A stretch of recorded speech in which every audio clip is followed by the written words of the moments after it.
Today, we will build a simple toggle button using React and Tailwind CSS. The requirements is toggle between on and off states and change UI color based on the state. Concept we must know to solve this problem: the state update, React use state, and the conditional styling means the conditional rendering between on and off state. Already create a project using Next and React with Tailwind CSS. Here the version of Next is 16.1 and React is 19.2, the latest one. And also the Tailwind CSS is here. In the main route page.css, I define a h1 tag, and if we run this project, localhost 3000, port is localhost 3000, and we can check in this port the high text is visible. Already create a component named toggle button and using React functional component. So the UI logic is there only a single button will be there, which will toggle between on and off. The simple logic. Now the on and off, we can toggle between the on and off button. Okay, so we need one single button. So I'm using here the button type, and in the button, inside the button, the text will be on or off, and on and off depends on use state, the React state logic. So I'm defining a use state const is on, set is on, and use the default value use state false. And you can see use state is already import in this component automatically after using use state. Next, the conditional rendering will be happen here. So if on is true, on is on is true and off is false.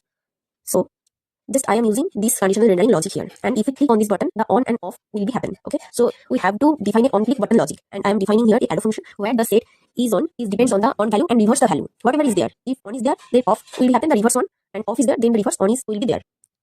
And the button text is also depend on the is on variable. If is on is true, then on, or is false, then off.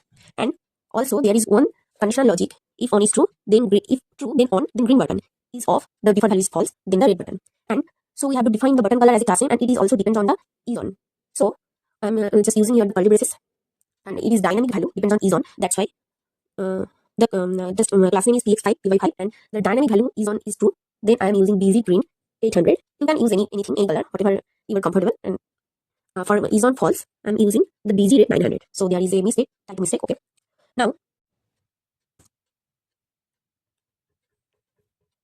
Now here one client interaction is there, the button on click. So by default Next.js component run on the server, but our toggle button needs user interaction. For that we must tell Next.js is to return this component in the browser. That's why we use client.